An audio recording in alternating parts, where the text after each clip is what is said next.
Section आपका 41 पढ़ाया गया था और 41 में हमने बताया था आपका सिद्धांत याद रखिए, केस याद रखिए, आपका ओस्टेनेबल ओनर द्वारा ट्रांसफर या दृश्यमान स्वामी द्वारा अंतरण।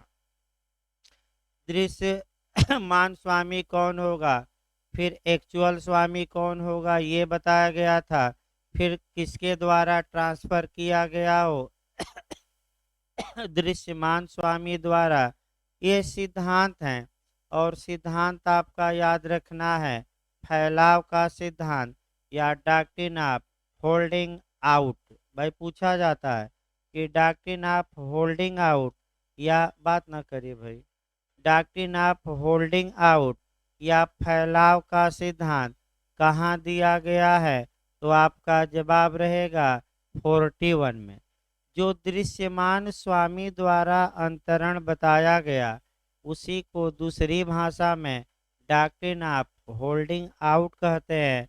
जब भी ये सिद्धांत पढ़िए, आपका एक धारा और पढ़िएगा, आपका टीपीए के ही, जहाँ की आपका डॉक्ट्रिन ऑफ होल्डिंग ओवर दिया गया है। भाई आपका आउट नहीं, ओवर, इसी में जोड़ लेना चाहिए भाई। टीपीए की धारा 116। एक सेकंड भाई, हल्का सा कंफ्यूजन हो तो आपका देख लेना चाहिए, सही है ना। इसमें कहीं बेयर एक्ट पर लिख लीजिए तो आपका 41 में लिखिएगा डॉक्ट्रिन ऑफ होल्डिंग, बैठिए हो, doctrine of holding out, Hindi में लिखिएगा फैलाव का सिद्धांत, 41 में है। इसके बाद जो क्वेश्चन बनता है कोरिलेट कर लिया जाए, आपका अतिधारण का प्रभाव यानी कि doctrine of holding over, out न लिख दीजिएगा, डॉक्ट्रिन ऑफ होल्डिंग ओवर यानी कि हिंदी में कहते हैं अतिधारण, अतिधारण का प्रभाव। ये जो सिद्धांत हैं टीपीए की धारा 116 में है, यानी कि 116 में। तो आगे बताया जाएगा आपका पट्टे में ये सिद्धांत लागू होता है। अगला देखिए, आपका 41 के बाद आपका 42 नहीं पढ़ना है, फिर आपका 43 पढ़ना है, यानी कि 43 सेक्शन पढ़ना है। ये भी आपका महत्वपूर्ण सेक्शन है, इस पर केस भी आपका पढ़ना है, सिद्धांत भी।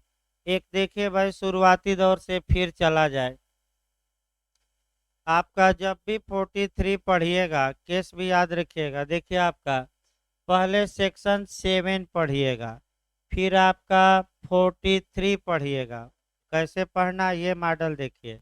फिर आपका 6 का क्लास ए पढ़िएगा और 6A और 43 में डिफरेंस जिस केस में बताया गया वह केस आपका कई बार पूछा गया है, आपका वह केस पढ़ना है।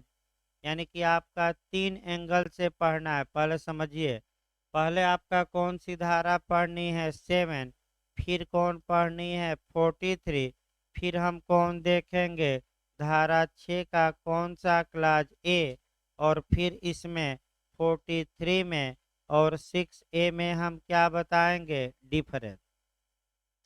देखिए सेक्शन 7 से उठाया जाए, जब भी ये मेंस में लिखे सेक्शन 7 से ही आए आप पढ़ते समय भी।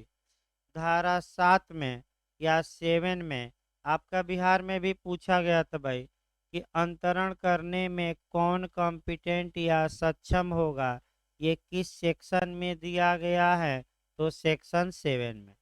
सेक्शन 7 बताता है एक सिद्धांत अपने में समाहित करता है नेमो डेट कोड नॉन हैबिट, यानी कि कोई भी व्यक्ति अपने से उत्तम हक का अंतरण नहीं कर सकता, यानी कि जिसके पास जितना हक है उतना ही हक दूसरे को दे सकता है।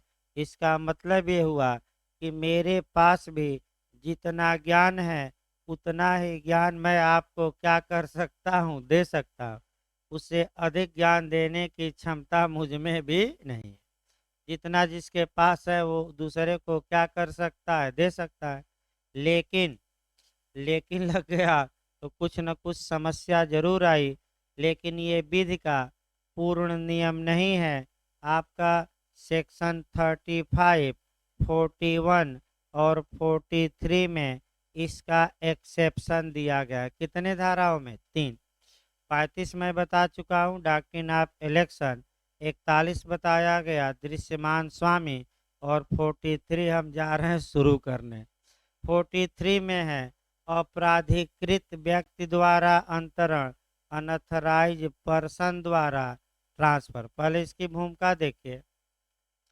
यानी कि कोई ऐसा व्यक्ति होगा जो संपत्ति अंतरण करने के लिए अथराइज या प्राधिकृत नहीं होगा, वह संपत्ति अंतरण करेगा।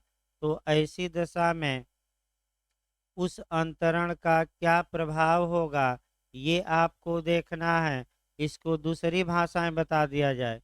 इसको आपका जो सिद्धांत पूछा जाता है, feeding the grant by estoppel, section 43 में जो सिद्धांत समाहित है वह सिद्धांत है feeding the grant by estoppel, यानी कि विबंध द्वारा परिपोषण का सिद्धांत। यानी कि विबंध का सिद्धांत सेक्शन 43 में शुद्ध रूप से समाहित है। अब विबंध क्या होता है डिटेल में हम बताएंगे, तब बताएंगे। इसको दूसरी भाषा में भी पूछा जाता है कि स्टापेल बाय डीड, यानी कि विलेख द्वारा विबंध का नियम टीपीए में कहाँ दिया गया है। तो विलेख द्वारा विबंध पूछे तो कौन सी धारा मारेंगे? 43। पहले एक उदाहरण से भाई धारा समझिए, तब आपका बैरक तोड़ा जा, समझा जाए एक एक शब्दों को। मान लीजिए ए पिता है, ध्यान समझिए। ए पिता है और बी इसका पुत्र है। पिता पुत्र में आपस में बंटवारा हो जाता है, कई जगह हो भी जाता है माने समाज में। और आपका संपत्ति मान लीजिए कि 4 प्रॉपर्टी है और प्रॉपर्टी नंबर 1, 2 और 3 तीन ही बनाई जाए। 3 प्रॉपर्टी है। ये पहली नंबर प्रॉपर्टी पिता के हिस्से में आती है तो नाम किसका चढ़ जाता है? पिता का। और ये जो प्रॉपर्टी नंबर 2 और 3 है, ये इस पर किसका नाम है? बी का। अब बी क्या करता है? हाँ, ये फिर याद रखिए कि 38 से लेकर और 53A तक के जो प्रिंसिपल हैं, ये केवल और केवल इमूवेबल प्रॉपर्टी के ट्रांसफर में लागू होंगे। यानी कि केवल किस संपत्ति के बारे में? अचल। चल से मतलब नहीं है। तो ये जमीन है तो अचल ही है भाई। अब बी क्या करता है कि सी को या तो सी से फ्रॉड करता है या सी को व्यपदेशित करता है, मिसरिप्रेजेंटेशन करता है, या बी से मिस्टेक हो जाता है। मिस्टेक मतलब भूल हो जाती है। तो वह बी क्या करता है कि सी से पैसा लेकर, फ्री में नहीं, क्या लेकर? प्रतिफल, यानी कि मूल्य लेकर। और बी क्या करता है कि अपनी संपत्ति तो ट्रांसफर करता ही है, जो पिता के नाम की संपत्ति है वो भी क्या कर देता है? ट्रांसफर। तो आप दिमाग में सेक्शन 7 लगाइए कि भाई 7 कहती है कि बी के पास जितना हक है उतना ही हक वह किसको दे सकता है? सी को। यानी कि बी के पास कौन केवल प्रॉपर्टी है इसमें? प्रॉपर्टी नंबर 2 और 3। यहाँ तक तो सही है। लेकिन प्रॉपर्टी नंबर 1 तो किसके नाम है? आपका उसके पिता के। और बी ने इस प्रॉपर्टी को भी किसको ट्रांसफर कर दिया? सी को। तो सेक्शन 7 का धारा 43 अपवाद हो गई, क्योंकि हक न रहते हुए भी बी ने किसको ट्रांसफर किया है? सी को। अब आगे बढ़िए। तो कानून ये कहता है कि एक उदाहरण भाई समय भी लगा दिया जाए। मान लीजिए 1 जनवरी 2022 को ये बी ने ये अंतरण किया है। अब क्योंकि समय लगाने से ये रहेगा कि आपका स्टापेल का नियम भी हम इसी में बता देंगे कि कैसे ये स्टापेल के नियम से शुद्ध रूप से रिलेटेड है। आगे बढ़ा जाए उदाहरण में। अब सी को बाद में पता लगता है कि बी ने जो हमें संपत्ति अंतरित की है ये प्लाट नंबर 1 उसका नहीं है, ये तो उसके पिताजी का है। तो बी सी के पास दो विकल्प है। सी के पास कितने विकल्प हैं? दो। अब दोनों विकल्प पर पहले गौर करिए। पहला विकल्प ये है कि वह अपनी ओर से अधिकार पूर्वक इस संविदा को विखंडित करे और बी से मुआवजा की मांग करे कि तुमने हमारे साथ फ्रॉड किया है। ये संविदा न्यायालय रद्द करे और रद्द करके बी से हमें क्या दिलवाए? मुआवजा, क्योंकि दूसरे की संपत्ति हमें बी ने क्या की है? ट्रांसफर। ये पहला विकल्प है। जैसे ही सी ये पहला विकल्प अपनाता है, अब 43 का कोई काम नहीं है। 43 यहीं क्या हो जाती है? समाप्त। तब काम नहीं है। लेकिन एक विकल्प सी के पास और है कि वह इंतजार करे। जैसे कि वैकेंसी का आप लोग क्या कर रहे हैं? बेसब्री से इंतजार। तो बस यही सिद्धांत है। सी क्या करे? इंतजार, यानी कि संविदा भंग न करे, अभी इंतजार करे। किसका इंतजार करे? ए के मरने का। किसी इंतजार करे कि हो सकता है कि भविष्य में ए मरे और ए के मरने के बाद वह संपत्ति बी को मिले। और जब वह संपत्ति बी को मिल जाएगी तो हम जाकर बी से फिर क्या करेंगे? मांगेंगे। तो मारा जब है तभी तो आगे मामला 43 बढ़ेगी। तो आपका कुछ दिनों बाद ए को मार दिया जाए तो मान लीजिए कि 20 जनवरी 2022 को ए मर जाता है और ए न तो उस जमीन को किसी को बेचा है, न ही आपका वसीयत किया है। और ए के मरने के बाद उत्तराधिकार के रूप में या किसी अन्य रूप में वह संपत्ति किसको मिल जाती है? उसके पुत्र को, यानी कि किसको? बी को। तो यहाँ इंग्लैंड और भारत के नियम में अंतर एक जानना है। इंग्लैंड में अगर वह संपत्ति इस उदाहरण में बी को मिलती है तो सदैव वह सी को जाएगी, यानी कि किसको मिल जाएगी? सी को।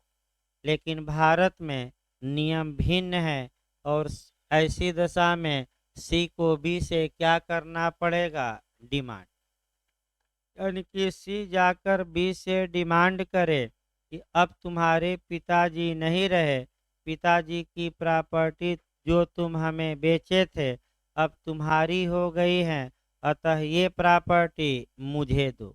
लेकिन अगर दाल भात में मूसल चंद आ गया, यानी कि इसी बीच कोई और बनाइए, कौन बना दिया जाए? डी। अगर डी ने बी से ये मकान नंबर या प्लाट नंबर जो 1 था पैसा देकर खरीद लिया और अगर डी को ये ज्ञान नहीं है कि सी से भी इसके पहले क्या हो चुकी है संविदा, तो कौन अच्छा हक पाएगा? डी।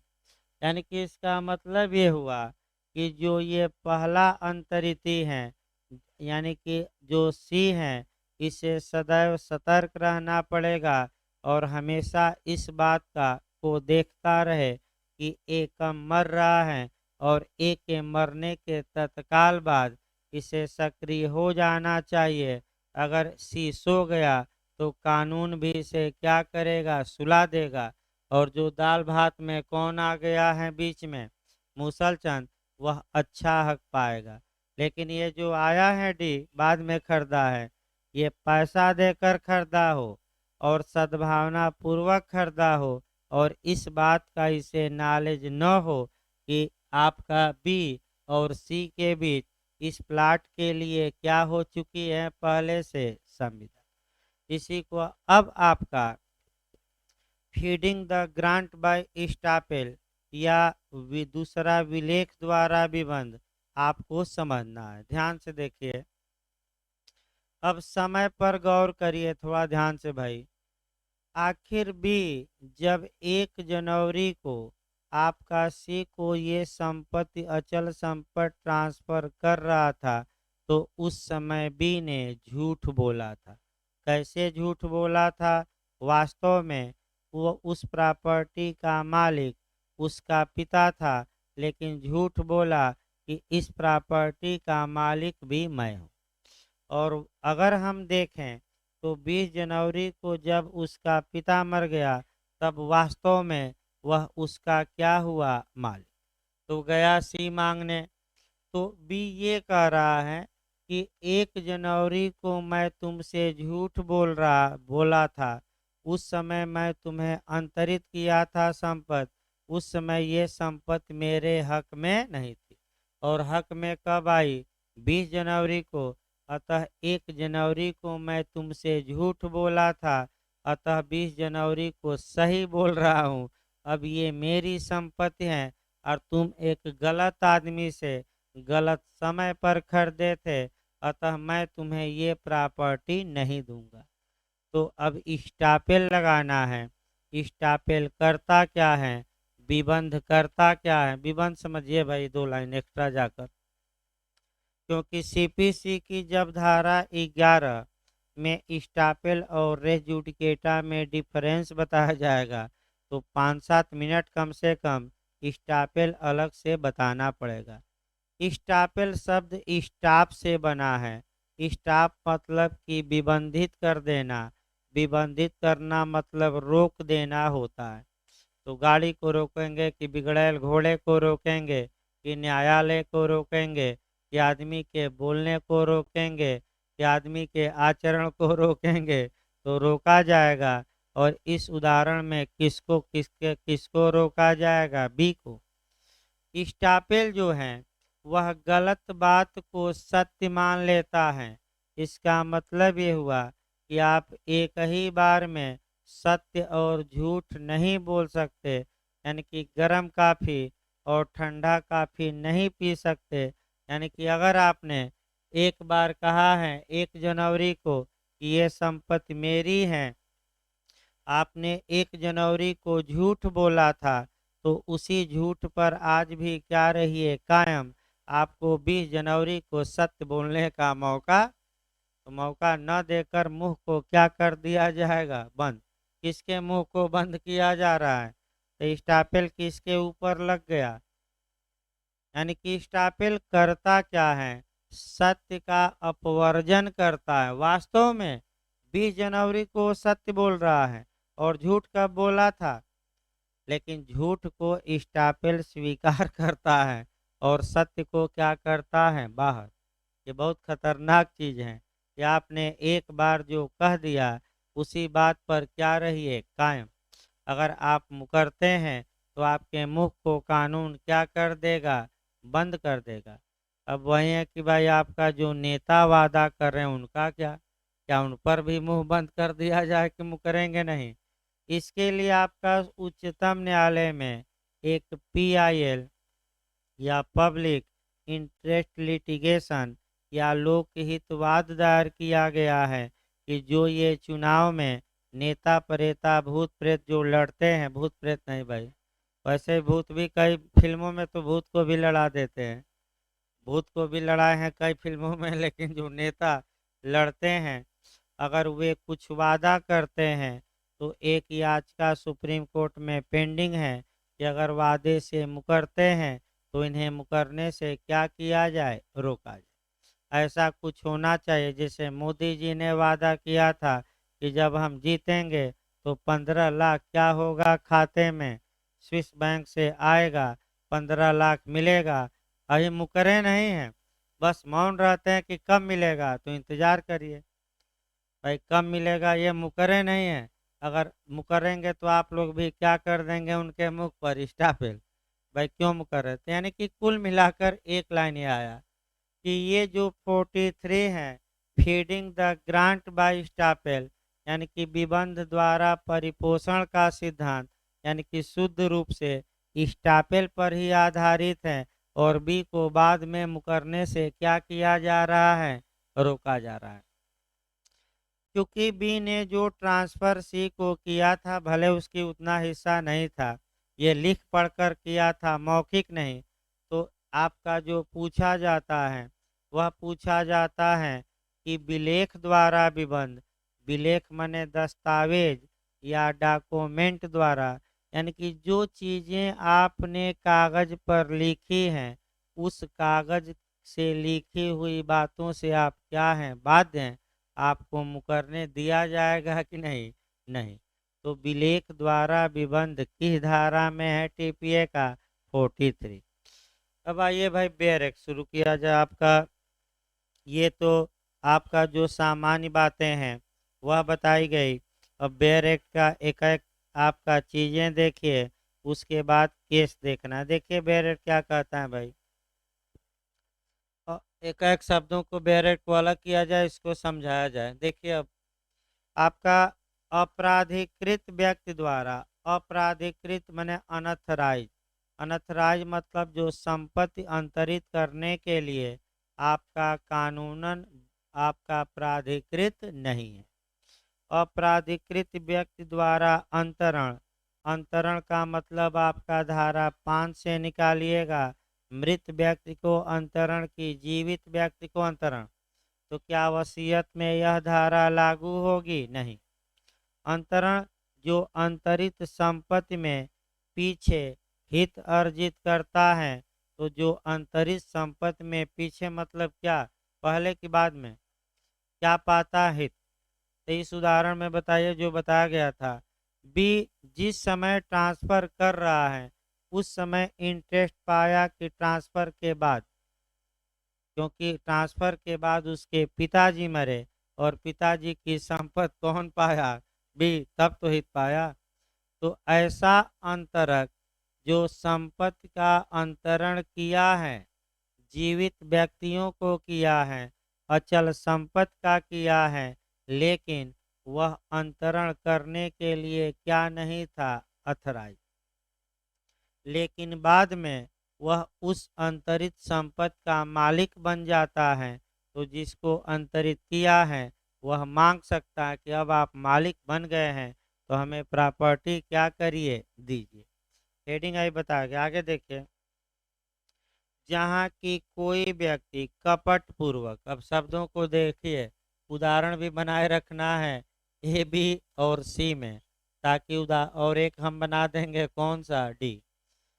अब देखिए आपका एक एक शब्दों को भाई, जहाँ कोई व्यक्ति, आपका व्यक्ति का मतलब हम बताएंगे, व्यक्ति मतलब जीवित व्यक्ति भी, व्यक्ति मतलब कृत्रिम व्यक्ति भी, जैसे कंपनी हो गया, निगम इत्यादि। जहाँ कोई व्यक्ति कपट पूर्वक या भूलवश, यानी कि दो शब्द हैं, पहला शब्द क्या है, कपट पूर्वक, अभी हम बताते हैं, या भूलवश, भूलवश आपका क्या करता है, अगला देखिए, यह व्यपदेशन करता है कि अमुक अचल संपत्ति को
देखिए आपका भाई, जहाँ की कोई व्यक्ति कपट पूर्वक या भूलवश यह व्यपदेशन करता है। व्यपदेशन मतलब कि मिस रिप्रेजेंटेशन या मिथ्या आपका कथन करता है। व्यपदेशन ना आए तो लिखिएगा झूठा कथन, भाई ना आए तो मिस रिप्रेजेंटेशन यानी कि आपका मिथ्या कथन। मिथ्या कथन मतलब क्या करता है, झूठा। क्या कथन करता है झूठा, कि वह अमुक अचल संपत्ति को अंतरित करने के लिए अथराइज हैं, प्राधिकृत हैं। यानी कि इस उदाहरण में बी या तो कपट पूर्वक या बी से मिस्टेक हो जाता है और सी को ये झूठी बात बताता है कि ये जो मकान नंबर 1 है इसको ट्रांसफर करने के लिए बी क्या है, अथराइज। ये उदाहरण से भी चलते रहना है, आगे देखिए। और और ऐसी संपत्ति को प्रतिफलार्थ अंतरित करने की प्रबंजना करता है। यानी कि प्रतिफलार्थ अंतरित करना यानी कि फ्री में दिया है कि पैसा लेकर, और अंतरित करने की प्रव्यंजना करता है। प्रवंजना मतलब क्या हुआ, कल्पना करता है।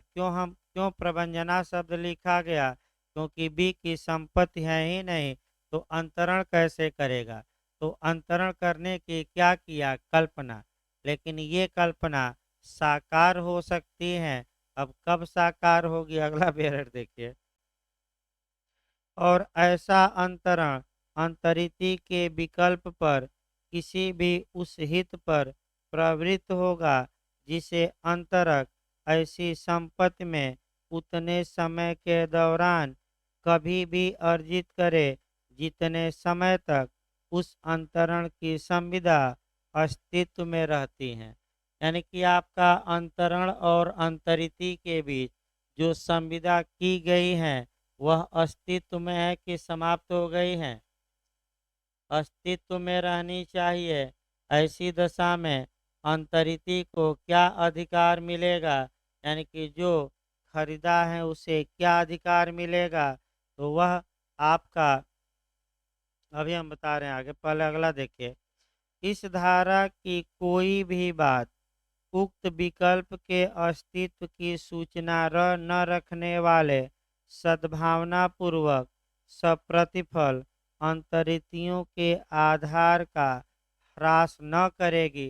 ह्रास न करेगी यानी कि जो ये अगर डी आ जाता है और ये सूचना नहीं है किसी से संविदा हुई है, सद्भावना पूर्वक डी ने कार्य किया और किससे संपत्ति अंतरित करा ली, बी से, तो क्या डी के अधिकार पर ह्रास होगा कि नहीं, डी के अधिकार पर प्रभाव इस संविदा का पड़ेगा कि नहीं, नहीं। अब पूरा कहानी देखिए आपका। सेक्शन 41 लागू होने के लिए यह आवश्यक है कि एक व्यक्ति ऐसा होना चाहिए जिसने व्यपदेशन किया है, मिसरिप्रेजेंटेशन किया है या मिथ्या व्यपदेशन किया है। मिथ्या व्यपदेशन मतलब झूठ बोला है। भाई आपका मिथ्या व्यपदेशन किया तो मिथ्या मिथ्या व्यपदेशन उससे कैसे हो गया, झूठ वह कैसे बोल दिया, या तो कपट करके या करके भूलवश। तो कपट कैसे किया जा सकता है, कपट ऐसे किया जा सकता है कि पिता और पुत्र हैं, 3 प्लाट हैं, पुत्र के नाम 2 प्लाट हैं, पिता के नाम 1 प्लाट है। तो पुत्र फ्रॉड करता है और सी को बताता है कि ये तीनों प्लाट मेरा है, भले पिताजी जीवित हो, सब कुछ हमें क्या किए हैं, जीवित रहते हुए दे चुके हैं। और सी जो है बी की बातों पर क्या करता है, विश्वास, और विश्वास करके अपनी स्थिति में परिवर्तन लाता है। यानी कि बी पर विश्वास करके और पूरा जो तीनों प्लाट हैं क्या करता है, खरीद लेता है। अब खरीदे या कुछ करो तो यानी कि इसका मतलब हुआ कि या तो बी ने सी के खिलाफ जो झूठ बोला है वह कपट पूर्वक बोला है, फ्रॉड करके बोला है। तो आपको फ्रॉड पहला शब्द समझना है कि कपट पूर्वक क्या होता है, ये कहाँ परिभाषित है। आपका कपट पूर्वक शब्द आईपीसी में पहले देखा जाए, आईपीसी की धारा 25 में परिभाषित है। कपट पूर्वक या का मतलब हुआ कि जब कोई व्यक्ति किसी दूसरे व्यक्ति को प्रवंचना करने मतलब कि धोखा देने, ना याद है कि धोखा देने। जब कोई व्यक्ति किसी दूसरे व्यक्ति को धोखा देने के इरादे से कोई कार्य करता है तो हम कहते हैं कि उसने कैसा कार्य किया है, कपटपूर्वक।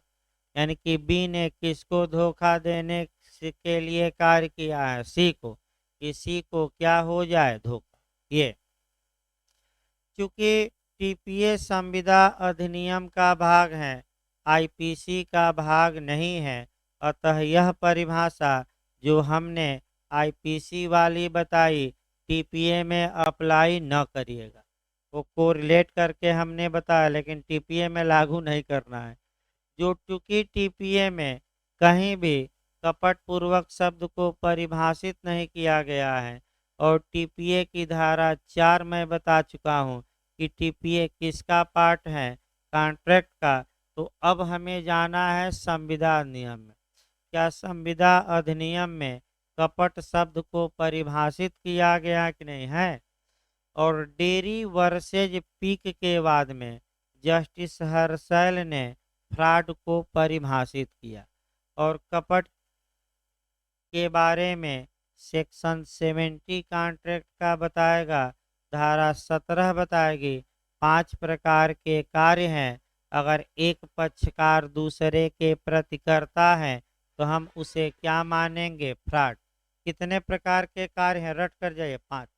कॉन्ट्रैक्ट की किस धारा में, 17 में।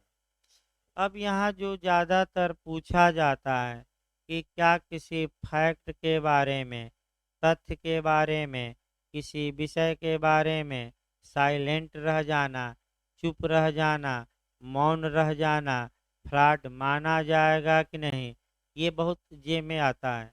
क्वेश्चन गलत ना हो, ध्यान समझिए इस क्वेश्चन को। धारा 17 का एक्सप्लेशन, यानी कि धारा 17 संविदा अधिनियम का स्पष्टीकरण ये बताता है कि सामान्यतः किसी बिंदु पर मौन रह जाना कपट नहीं माना जाएगा। लेकिन इसके दो अपवाद हैं, और वहीं बार बार पूछे जाते हैं कि कब मौन रहना, चुप रहना फ्रॉड माना जाएगा। तो पहला, जब बोलने का कर्तव्य हो, और दूसरा, जब मौन रहना बोलने के तुल्य हो, इक्वल हो, समान हो। यानी कि जैसे कि अगर ए बी से कहता है कि हे बी, अगर तुम कुछ नहीं बोलोगे तो मैं मान लूँगा कि ये घोड़ा बेऐब है, इस घोड़े में कोई ऐब नहीं। जैसे कि मान लीजिए विवाह शादी का माहौल है, मान लीजिए आपका लड़की वाले गए पंडित और लड़के से पूछे कि हे लड़का, अगर तुम मैंने उसको क्या बोलते हैं, हे भाभी दूल्हा, दूसरा भाग, भाई आपका शब्द सटीक, हाँ हाँ, हे भाभी बर, अभी कहाँ बर हुआ अभी हे भाभी बर, अगर तुम कुछ नहीं बोलोगे तो मैं मान लूंगा कि तुम बेऐब हो, यानी कि तुम में कोई ऐब नहीं है। तो अगर ऐब है, और आप मान लीजिए आपका तुतुलाता है लड़का, तो और उसके लिए अच्छा हो गया बोलना ही नहीं पड़ेगा। तो तुतुलाता है तो न बोले, लेकिन न बोले तो क्या कर बैठा, फ्रॉड। विवाह के बाद लड़की डाइवोर्स की मांग कर सकती है कि हम तो कहे थे कि अगर नहीं बोलोगे तो मान लेंगे कि तुम में ऐब नहीं है। तो यहाँ बोलने का कर्तव्य है, अगर ऐब है तो बोलिए, और नहीं है तो उसको फ्रॉड माना जाए। तो कपट का मतलब ध्यान समझिए, फिर यहाँ उदाहरण बैक होइए। अर्थात बी ने सी को मिस रिप्रेजेंट आपका व्यपदेशित किया है, आपका क्या, किसका साथ, आपका कपट करके। अब 12 को तो इशारा करिए, और क्या बारों के लिए समाचार आता है ना। आगे देखिए, आगे देखिए भाई आपका। फिर देखिए अब एविडेंस में एक दो बता देते हैं भाई। साक्ष्य अधिनियम की दो धाराएं आप जाकर पढ़िएगा, इस पर मैं बता देता हूँ आपका। 118 और 119। पागल के बारे में, अगर लड़का पागल है तब भी वह सक्षम साक्षी होगा, लेकिन बस ये है कि न्यायालय द्वारा किए गए प्रश्न को क्या कर रहा हो, समझ रहा हो और उसका सही उत्तर दे रहा हो, मैंने उचित उत्तर। अगर वह बोलने में असमर्थ है, बोल ही नहीं पा रहा है, तो आपका एविडेंस की धारा 119 है। किसी तरह चिन्ह बना दे, इशारा कर दे, जो भी करे, अपनी बात रखे कोर्ट में। आगे देखिए, दूसरा ये है कि बी ने भले कपट न किया हो, लेकिन बी से क्या हो गया, मिस्टेक, भूल हो गया। तो भूल पर पहले आइए। भूल देखिए कैसे हो सकती है। मान लीजिए बी, ए के, बी का पिता ए है, ए के पास पहला नंबर प्लाट है और बी के नाम दूसरा और तीसरा है। भूलवश, मिस्टेक वश बी ने क्या काम किया है कि तीनों प्लाट सी को अंतरित कर दिया है। तो ऐसी दशा में बी का इरादा कपट करने का नहीं था, बल्कि बी से क्या हो गई है, मिस्टेक। तो भले बी का इरादा फ्रॉड करने का न हो, अगर बी से भूल हो गई और दो बेचना चाहिए था, बेच कितना दिया, तीनों, तो धारा 43 लागू होगी कि नहीं होगी। अब आगे आइए, जो ये अंतरिती हैं, अब आइए अंतरित, ये जो प्रॉपर्टी होनी चाहिए अचल होनी चाहिए, जो अंतरित ये अंतरण हुआ है वो सब प्रतिफल हो, यानी कि अंतरक ने अंतरिती से मूल्य लेकर संपत्ति का अंतरण किया हो। अर्थात अगर हिबा किया गया है, दान किया गया है, फ्री में दिया गया है, तो 43 से गवर्न नहीं होगा। अब आगे आइए, क्योंकि बी उस संपत्ति का स्वामी है ही नहीं, अतः कानून ये कहता है कि जब स्वामी नहीं हो और तुम सी को सी से पैसा लेकर, चाहे फ्रॉड करके या तुमसे भूल हो गई और तुम क्या किए उस अचल संपत्ति को अंतरित, तो इसे अंतरण नहीं माना जाएगा, इसे माना क्या जाएगा, कल्पना। इसीलिए शब्द बेरेक्ट में क्या लिखा है, प्रव्यंजना करता है, तो ये कल्पना साकार होगी। अब अगला पॉइंट ये बताता है कि ये जो आपका कल्पना की गई है कब साकार होगी, तो बेरेक्ट ये कहता है कि अगर उस संपत्ति में बी, यानी कि अंतरक, बाद में हित अर्जित करता है, तो पहले बाद में बी को अधिकार या हित दिलवाइए। उसके पिता की संपत्ति, पिताजी मर गए और पिताजी की प्रॉपर्टी उत्तराधिकार या अन्य किसी तरीके से कौन स्वामी हो गया, पिताजी की संपत्ति कौन पा लिया, बी।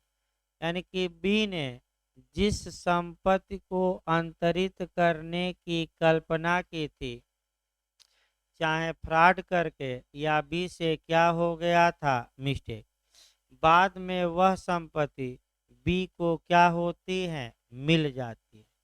तो ऐसी दशा में जब बाद में बी को वह संपत्ति मिल जाती है, तो सी का क्या हक होगा, सी को क्या अधिकार होगा।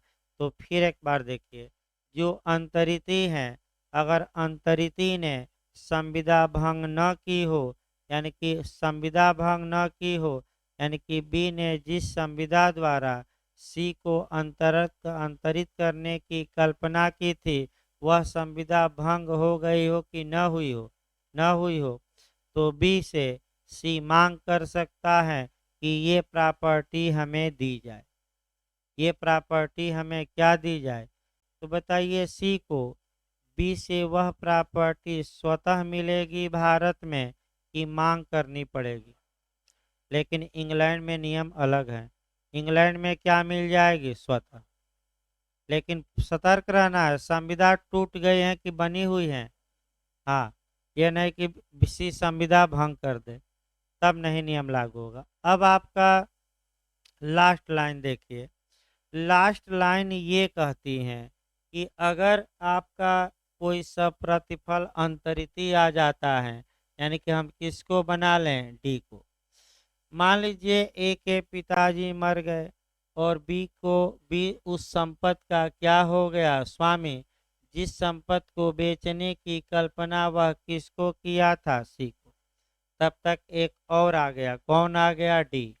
डी बी के पास गया, भाई सुना कि बी ये संपत्ति बेच रहा है, तो डी ने काम किया कि आपका सद्भावना पूर्वक कार्य किया, यानी कि पूरी जांच पड़ताल की और ईमानदारी से कार्य किया। बी को पैसा दिया, फ्री में नहीं, बी को क्या दिया, पैसा। फिर आपका डी को इस बात का ज्ञान, इस बात की नोटिस, इस बात की सूचना नहीं थी कि ये प्रॉपर्टी बी ने पहले ही सी को ट्रांसफर करने की कल्पना की है। तो अगर डी आपका सद्भावना पूर्वक गुड फेथ में कार्य किया, अंतरित करा लिया, क्या देकर, पैसा, और किसकी सूचना नहीं थी, पूर्व संव्यवहार की, यानी कि किसके बीच के संव्यवहार की, बी तथा सी, तो कौन अच्छा हक पाएगा, डी। और सी बेचारा वैसे ही लटका रहेगा, तो सी को क्या चाहिए, क्योंकि स्वतः तो मिलेगी नहीं। तो जैसे ही ए मरे, सी जाकर किससे डिमांड करे, बी से, और न दे भी तो तुरंत क्या करे, मुकदमा, और उस प्रॉपर्टी के विक्रय पर क्या लगवाए, रोक। ये नियम है, यही करना चाहिए। लेकिन जैसे इसी सो गया तो कानून भी इसे क्या करेगा, सुला देगा। तो इस प्रकार आपका बताया गया। कल भाई इसमें केस हैं दो तीन, वो बताया जाएगा। हार्वर्ड बना मार्शल का केस है, फर्नांडो का केस है, दो तीन केस बनते हैं। लेकिन नियम सिद्धांत जहाँ तक बताना था वो सिद्धांत क्या हुआ। अभी 10 मिनट बाद भाई संविधान चलेगा। आज सुप्रीम कोर्ट के बारे में समाप्त भी करना है प्रावधान। दो तीन अनुच्छेद हैं, आपका 40-45 मिनट